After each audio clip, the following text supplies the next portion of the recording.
এদেশের যত শিশু জন্মগ্রহণ করে প্রত্যেকটা শিশুকে জন্মের পর নির্ধারিত টাইমের ভিতরে কিছু টিকা দেয়। তার ভিতরে একটা হাম আছে, একটা পোলিও আছে।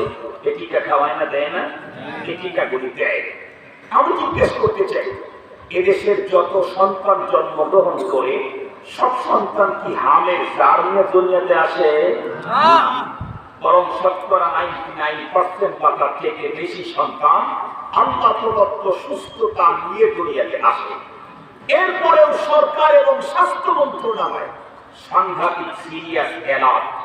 আপনারা লক্ষ্য করে দেখলেন, হামের টিকা দেওয়ার সপ্তাহ যখন আসে, সময় যখন আসে, আজ থেকে পেপার পত্রিকাতে, ইলেকট্রনিক্স মিডিয়াতে বারবার খবর সম্প্রচারিত করা হয়। এরপরে যেদিন টিকা দেওয়ার টাইম, শুধুমাত্র কেবলমাত্র হেলথ কমপ্লেক্স গুলাতেই টিকা দেওয়ার ব্যবস্থা করা হয় না, বরং রাস্তার ভিতরে জায়গা জায়গায় মেডিকেল টিম ক্যাম্প সেখানে করা হয়। আমি নিজের চোখে দেখেছি, কোনো বড় ধরনের যদি ব্রিজ থাকে, টোল প্লাজা থাকলে সেখানে ওখানে হেলথ টিম সেখানে পাঠানো হয়।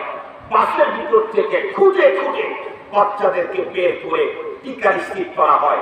ট্রেনের ভিতরে হেলথ টিম ওখানে ট্রেনের ভিতরে পাঠানো হয়। এমনকি এয়ারপোর্টের ওখানে হেলথ টিম সেখানে পাঠানো হয়।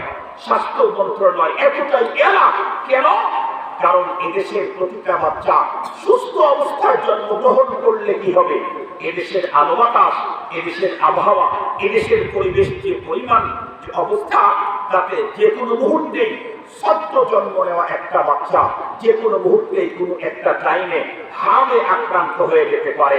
আল্লাহ তো সুস্থ অবস্থায় দুনিয়াতে পাঠালেন, হামের সামনে আক্রান্ত হয়ে আল্লাহ প্রদত্ত সুস্থতাটা তার নষ্ট হয়ে যেতে পারে। এজন্য সরকার, স্বাস্থ্য মন্ত্রণালয় বড় এলাক, আল্লাহ যাদেরকে সুস্থতার নিয়ামত দিয়ে দুনিয়াতে পাঠালেন, এদেরকে আমরা হামের সামনে কখনো যেন আল্লাহ প্রদত্ত সুস্থতা তাদের নষ্ট না হয়, এই জন্য আগেই তাদের হামের টিকা নিশ্চিত করা হয়। এজন্য আমরা সরকার এবং স্বাস্থ্য মন্ত্রণালয়কে আন্তরিক অভিনন্দন বা ধন্যবাদ জানাচ্ছি।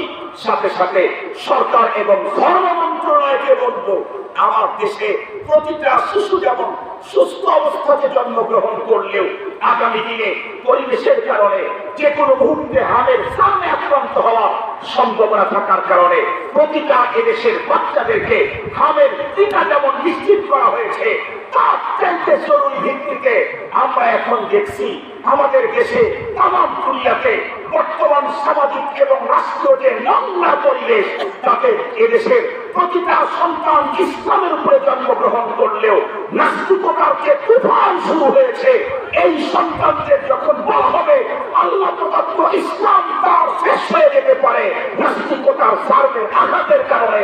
এই জন্য প্রতিটা বাচ্চা জন্মের পরে ঈমানের টিকা নিশ্চিত করা দরকার।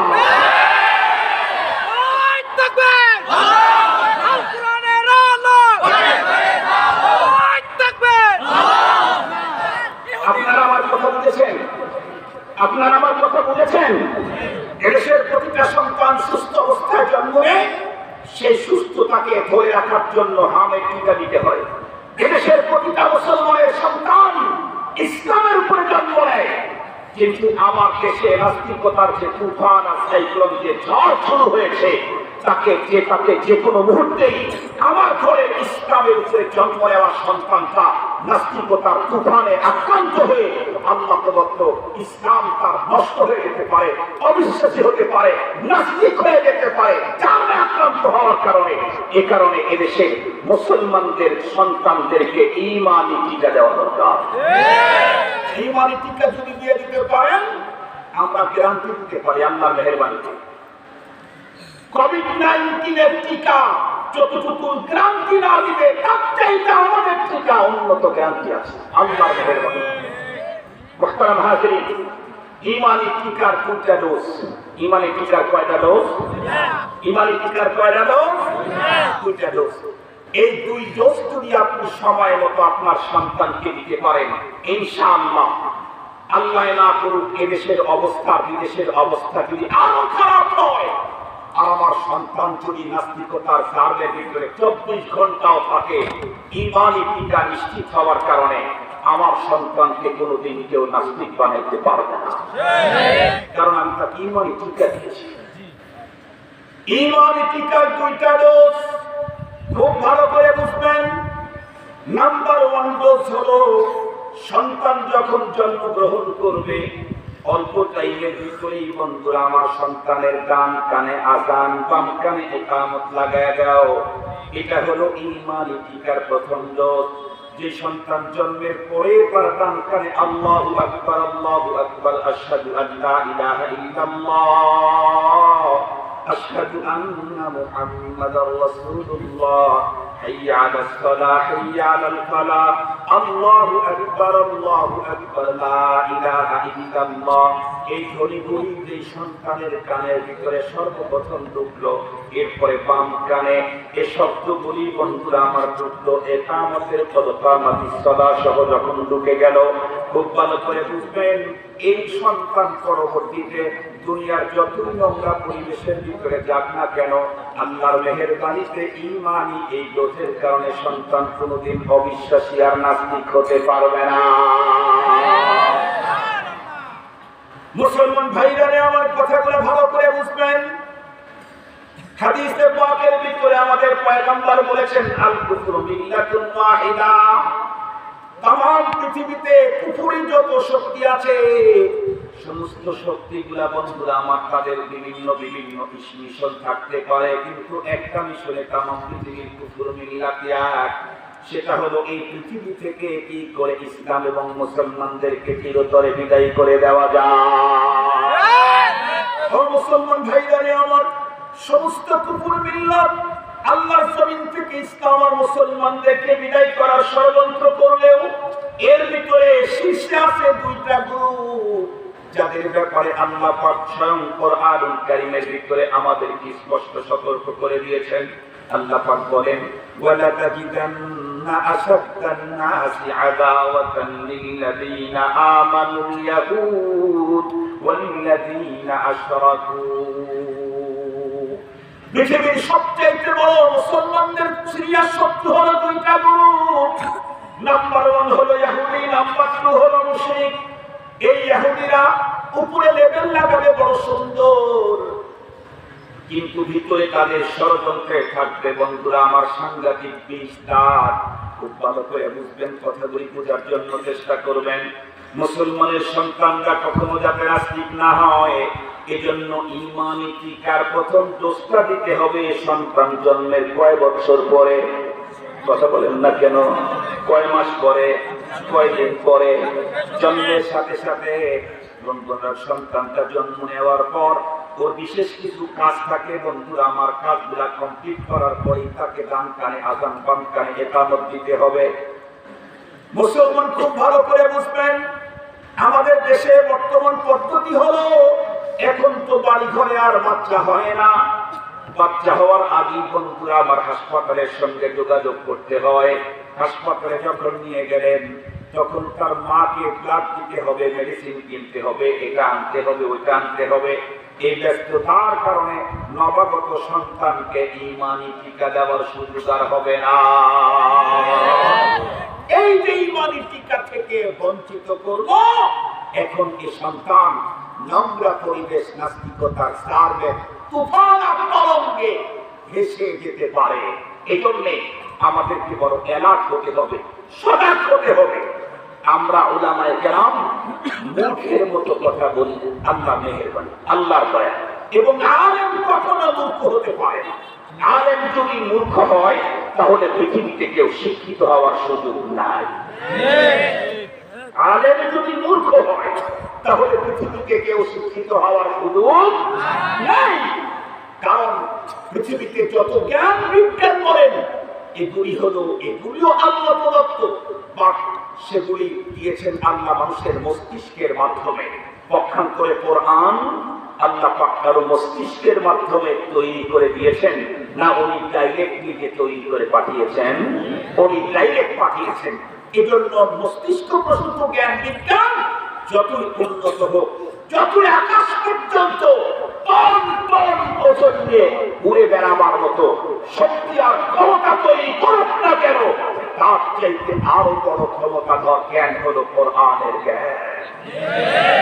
তুমি তো তোমার আবিষ্কার দিয়ে মঙ্গল গ্রহ আর চাঁদের এরিয়া পর্যন্ত দিয়েছো। তুমি কি জানো আল্লাহ পাকের কোরআনের এই জ্ঞান দিয়ে আরশের সাথে সম্পর্ক রাখা যায়? তার সাথে সম্পর্ক মানুষ থাকবে তলাশে জমিনে, সম্পর্ক হবে আরশের সাথে। তাসবাকার দিলবায়া, তাসবাকার দিলবায়া, হাত কাজ করবে, পা কাজ করবে, সবই কাজ করবে, কিন্তু দিলও তার কাজ করবে। দিলের সম্পর্ক থাকবে কার সাথে? দেখেন আমাদের দেশের মানুষ জীবন জীবিকার টানে কেউ মালয়েশিয়া গেছে, কেউ আমেরিকা গেছে, কেউ লন্ডন, কেউ বা কানাডা, কেউ বা সিঙ্গাপুর, কেউ বা নর্মাল কোন অন্য রাষ্ট্রে গিয়েছে, সেখানে কাজ করে। এদেশের মানুষ কাজ করে, কেউ দেশীয় মানুষের সাথে, কেউ বিদেশিদের সাথে কাজ করে। সবার সাথে সম্পর্ক আছে, কাজের সম্পর্ক। যে যেখানে থাকুক না কেন, তার দিলের ভিতরে তার স্ত্রী, পুত্র, কন্যা, মা, মেয়ের মায়া থাকে না? থাকে না? 24 ঘন্টাই আছে মালয়েশিয়ায়। যতই কাজ করুক, দিলের ভিতরে আছে কার সম্পর্ক? তার দিকে, মার দিকে, মেয়ের দিকে, স্ত্রীর দিকে, সন্তানের দিকে।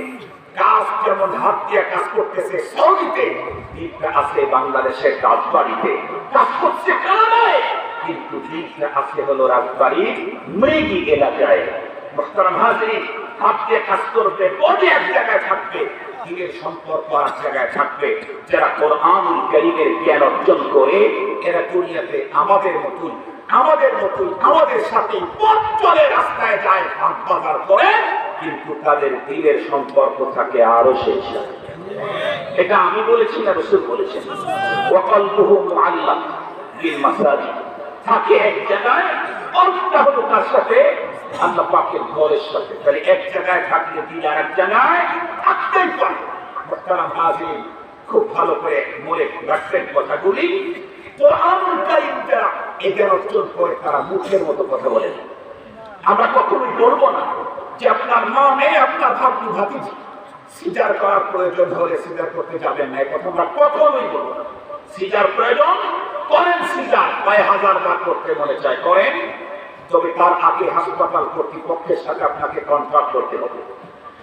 বাচ্চারা যখন আপনারা বের করবেন, বাচ্চার অতীব প্রয়োজনীয় কাজ কমপ্লিট করে আমাদের কাছে বাচ্চাটাকে 3 থেকে 5 মিনিটের জন্য নিয়ে আসবেন। কেন? বলে আমরা এই বাচ্চাকে ঈমানি টিকা নিশ্চিত করে দিতে চাই। প্রথম ডোজটা যখন দিয়ে দিলেন, ঈমানি টিকার প্রথম ডোজ, ডান কানে আযানের শব্দ, বাম কানে ইকামতের শব্দ, জোরে জোরে বলতে হবে, আস্তে আস্তে বলতে হবে। কারণ একদম নবাগত শিশু, ওর কানে জোর আওয়াজ না, আস্তে আস্তে শোনা যায় মতো দিয়ে দিলেন। এখন এই বাচ্চাকে নিয়ে ওরা কয় মাস হাসপাতালে রাখবে? রাখো 6 মাস, 9 মাস, 1 বছর রাখো। এরপরে এই ডোজটা চলতে থাকবে। যার কাছেই থাক, যার হাতেই থাক, এই সন্তানের ভিতরে আর নাস্তিকতার দ্বার ঢুকতে পারবে না। আমাদের দেশে দেখেন না, হাতে গ্লাভস পরে না, পরে না, ফেস মাস্ক পরে, এগুলি পরে রাস্তায় বের হয়। আবার মাঝে মাঝে হ্যান্ড স্যানিটাইজার এগুলা আবার হাতের ভিতরে লাগায়। কেন? এগুলা লাগাইলাম, তাহলে আর করোনা ঢুকতে পারবে না। মুহতারাম হাজিরিন, সাথে একটা কথা বলে দিই, ইদানিং কালে আপনারা দেখবেন অনেক শপিং মলে, অনেক উন্নত দোকানে, ম্যাক্সিমাম সমস্ত অফিসের মধ্যে গেটের মধ্যে লেখা আছে নো মাস্ক নো এন্ট্রি। লেখা আছে না নেই? No mask no entry. Mask নাই তাহলে ঢোকা নিষেধ। কেন? মাস্ক ছাড়া বাইরে বের হলে করোনা তোমাকে ধরতে পারে। আমার তো মনে চায় এদেশের প্রতিটা মুসলমান তাদের ঘরের দরজায়, বাড়ির গেটের মধ্যে লেখা রাখবে, এবং প্রতিটি মুসলমান তাদের দোকানে লিখবে নো হিজাব নো এক্সিট। মুসলমানের প্রতিটা বাসার মধ্যে, দরজার মধ্যে লেখা রাখা দরকার নো হিজাব নো এক্সিট। যার হিজাব নাই তার বাইরে বের হওয়ার অনুমতি নাই। মাস্ক ছাড়া বাইরে গেলে তোমার যেমন করোনা ধরতে পারে, আবার নাও ধরতে পারে। কারণ আমার কথায় আমি বলি, আল্লাহর মেহেরবান, গর্ব করতেছি না। মালিক আল্লাহ যদি আমার নামে লিখে থাকে আমার মরণ করোনার মাধ্যমে, তাই আমি হোম কোয়ারেন্টাইনে গেলেও করোনা সেখানে আমাকে খুঁজে নেবে। ঠিক বললাম না? ঠিক বললাম? করোনা কি আমাদের দেশে খুঁজে খুঁজে নেয় নাই? করোনা কি খুঁজে খুঁজে নেয় নাই? কত মানুষ হোম কোয়ারেন্টাইনে ঢুকেছে, করোনা তাদেরকে খুঁজে নিয়েছে। কত মানুষ ফুটপাতে রয়েছে, করোনা তাদের কাছে ধাক্কা খেয়ে গেছে, তাও ঘুরে তাকায় দেখেন। ঠিক বললাম না? ঠিক বললাম?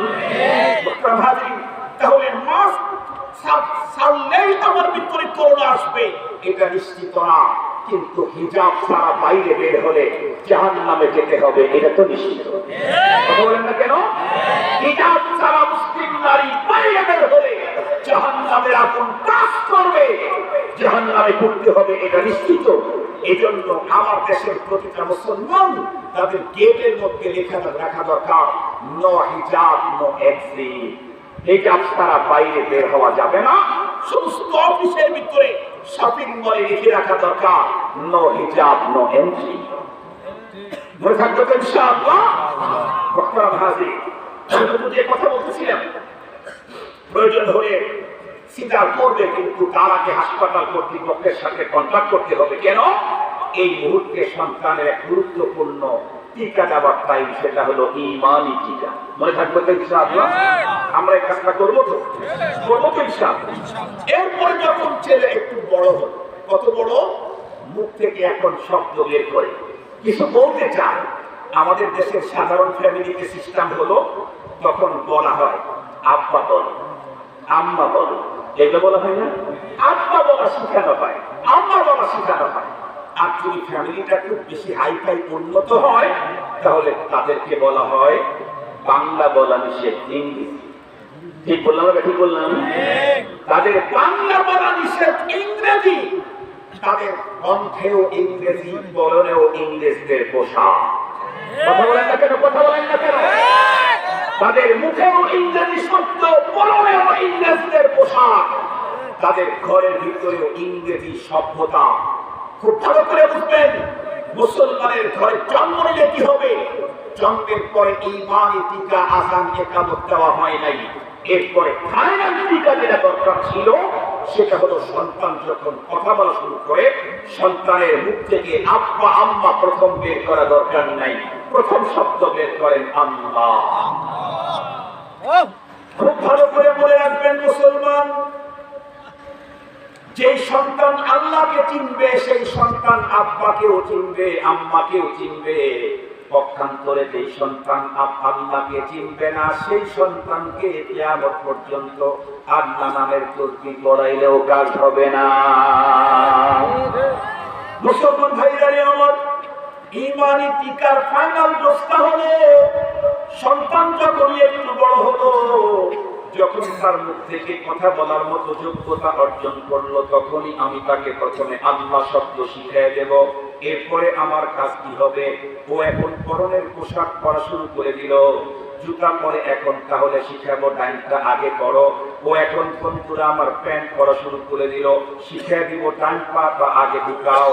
ও এখন টয়লেটে যাওয়া শুরু করে দিল, আমি ওকে বসে বসে টয়লেট করার বন্ধুরা আমার তালিম দিয়ে দেব।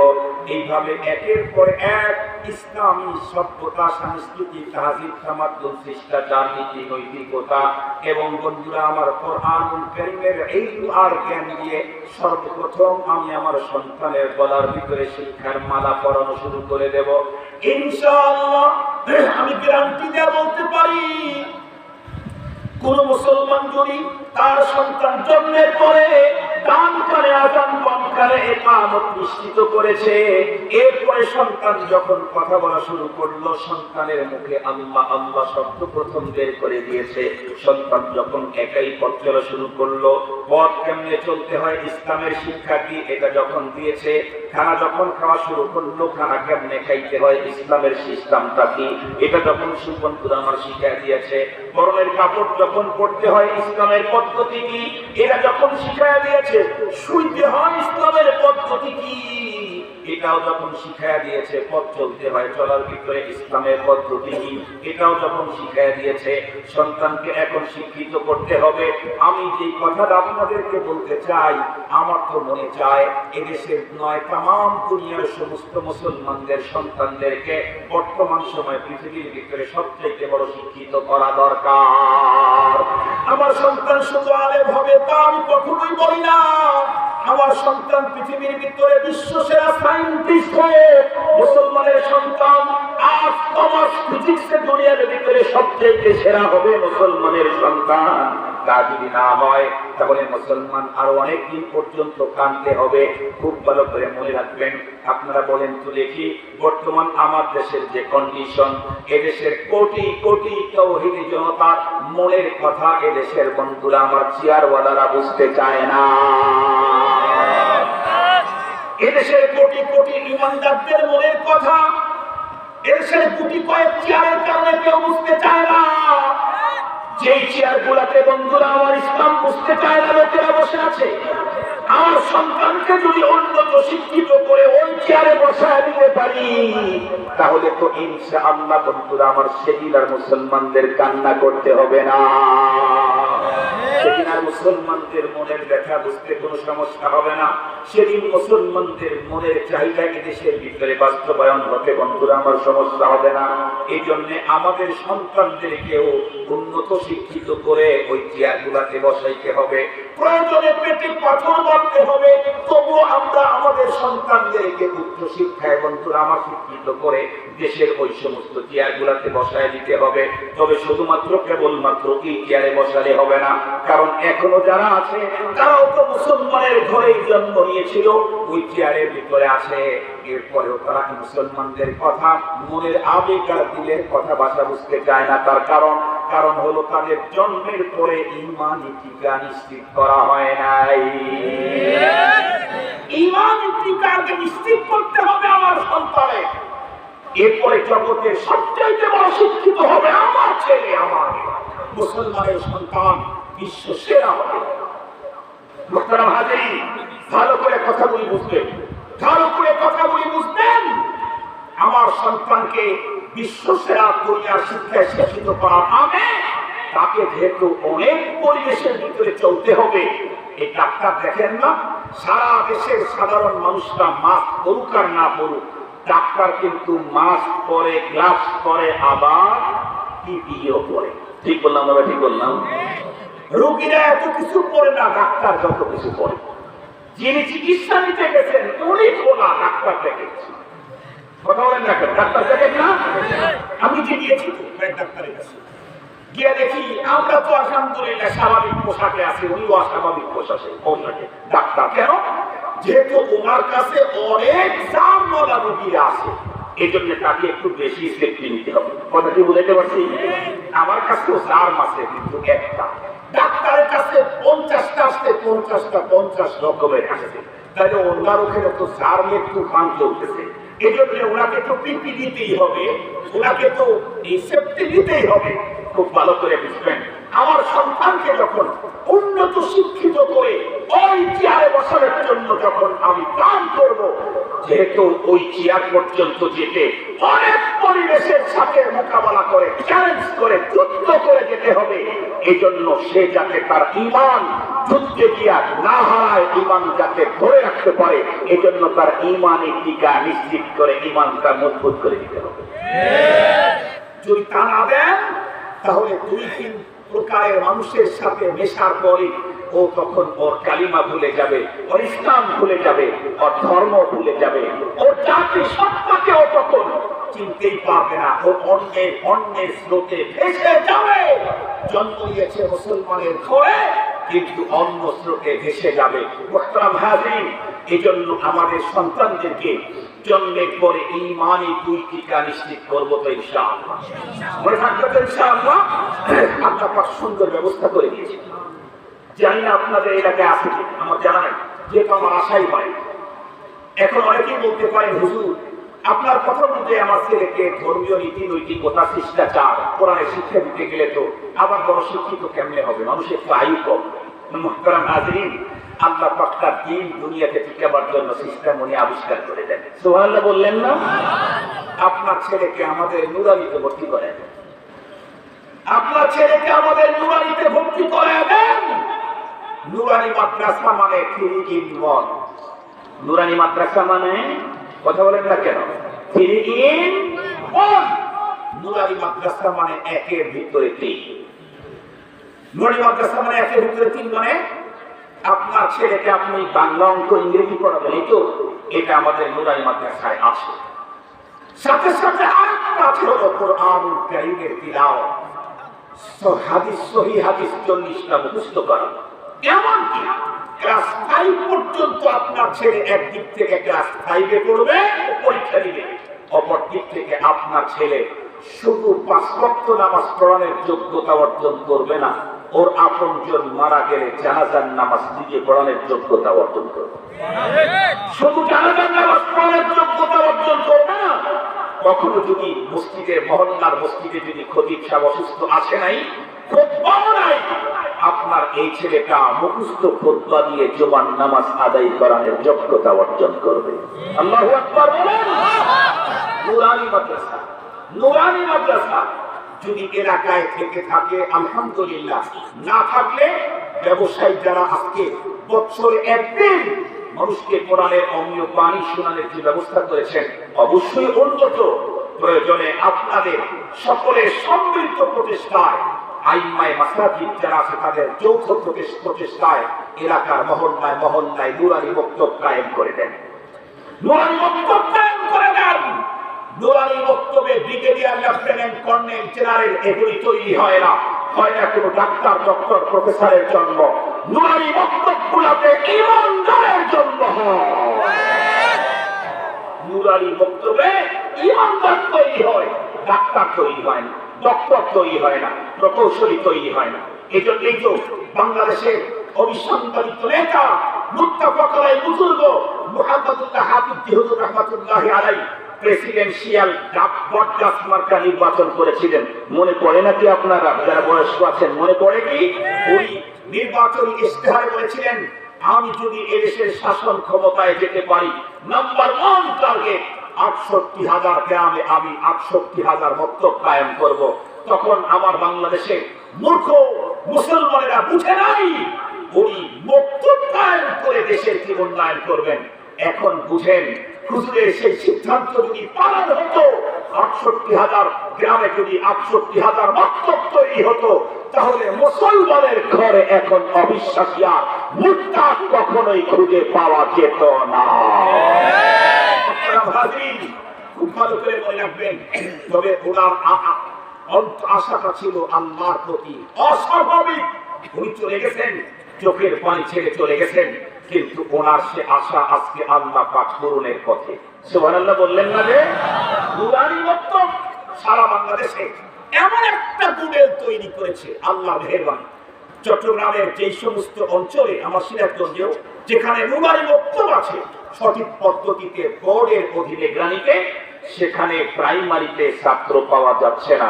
প্রাইমারি টিচারেরা, আমাদের একটা মাদ্রাসা আছে নুরানি গুয়াপুর টাঙ্গাইল, এমপি ফোন করে নুরানি মাদ্রাসায় তার একটা সন্তান ভর্তি করে দেওয়ার জন্য, ওই ওসি সাহেব ফোন করে, মানে সুপারিশ করে একটা বাচ্চা ভর্তি করানোর জন্য। কি পরিমাণে সেখানে বাচ্চার প্রতি চাপ আছে যে রাজনৈতিক নেতারা ফোন করে, এমপি পর্যন্ত ফোন করে একটা বাচ্চা এখানে নেওয়ার ব্যবস্থা করেন।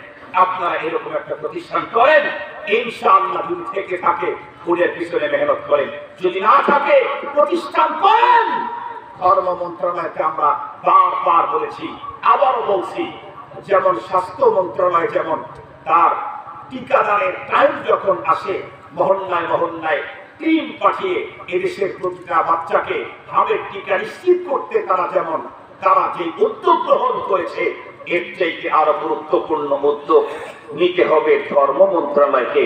এদেশের প্রতিটি সন্তান যাতে মুসলমান হিসেবে জন্ম নিয়ে নাস্তিক না হয়, ইসলাম এবং ঈমানই টিকা দেওয়ার জন্য।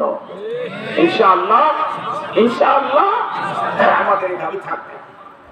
দুঃখের সাথে বলতে হয়, আমরা শুনতে পাচ্ছি ক্লাস 8, 9, 10 এসএসসি এইচএসসিতে ধর্মীয় পরীক্ষা আগে হতো, এখন সেটাও নাকি বাতিল করা হচ্ছে। তাই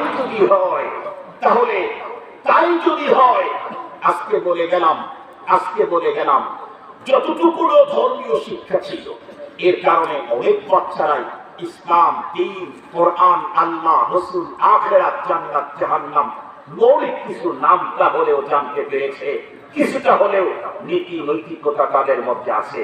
যদি এটাও বন্ধ করে দেওয়া হয় তাহলে আমার দেশ নীতি নৈতিকতার দিক থেকে জাহান্নামের অতল গহ্বরে চলে যাবে। আজকে এত পেরেশানি, তখন দেখবেন কত রকমের অনৈতিকতা দেশে সায়লাভ হয়ে যায়, তখন নিজেরাও আরামে খাবার খাওয়ার মতো সুযোগ আপনাদের থাকবে না। নৈতিকতার চূড়ান্ত লক্ষ্যের এই মুহূর্তে ধর্মীয় শিক্ষার পরীক্ষাকে বাতিল করা আত্মঘাতী সিদ্ধান্ত। আমরা এই সিদ্ধান্তকে প্রত্যাহারের জন্য আহ্বান জানাচ্ছি। বরং আমাদের দাবি হলো এদেশের প্রতিটা প্রতিষ্ঠান চলে মুসলমানদের ট্যাক্সের টাকায়, ভ্যাটের টাকায়, আয়কর ইনকাম ট্যাক্সের টাকায়। এদেশের প্রতিটা প্রতিষ্ঠানে 90% মুসলমানের সন্তান পড়ে। সুতরাং প্রতিষ্ঠান, স্কুল হোক আর কলেজ হোক আর ইউনিভার্সিটি হোক, সব ধরনের প্রতিষ্ঠানে কোরআন আর নীতি নৈতিকতার শিক্ষাকে বাধ্যতামূলক করতে হবে। আমাদের টাকায়, আমাদের প্রতিষ্ঠানে আমাদের সন্তান পড়বে, সেখানে ধর্মের শিক্ষা এবং তার পরীক্ষা বাতিল, এটা এই জাতি কখনোই মেনে নেবে না। কথা বলেন না কেন? ভয় পাইতেছেন? কথা তো বলতেছি আমি, সমস্যা হলে আমার, আপনাদের কিসের? আপনাদের পায়ে হাত দিয়ে বলে যাচ্ছি, আমার শেষ আহ্বান আপনাদের কাছে, আমার এক অন্তরের ব্যথা মাখা এক বার্তা আপনাদের কাছে। যে কোনো মূল্যে আমার সন্তানের ঈমানি টিকা আমাকে নিশ্চিত করতেই হবে, না হলে আমার সন্তান দুনিয়াতেই আমার সাংঘাতিক ক্ষতির কারণ হতে পারে, মরণের পরে অবস্থা জটিল হবে। সারা জীবন শুধু শুনছেন, হাফেজ বানালে সে তো জান্নাতে যাবে, আরো 10 জনকে নিয়ে যাবে। এটাও শুনে রাখেন, যদি আপনার ঘরের সন্তান অবিশ্বাসী মুরতাদ হয় আপনার কারণে, তাহলে আপনার এই সন্তান ও তো জাহান্নামে যাবে, আপনাকে নিয়ে যাবে। এটাও কোরআন শরীফের মধ্যে আছে। রব্বানা আরিনাল্লাযাইনি আযাল্লানা মিনাল জিন্নি ওয়াল ইনস নাজআলহুমা তাহতা আকদামিনা লিয়াকুনা মিনাল আসফালিন। এটাও কোরআনে আছে। এজন্য শুধুমাত্র কেবলমাত্র মরণের পরে ময়দানে মাশরে আখিরাতে আমার সন্তান আমাকে জাহান্নামে নিয়ে যাবে তাই না, বরং বাংলাদেশে দিন যত বাচ্চা করতেছে, বৃদ্ধাশ্রম ততই বাড়তেছে।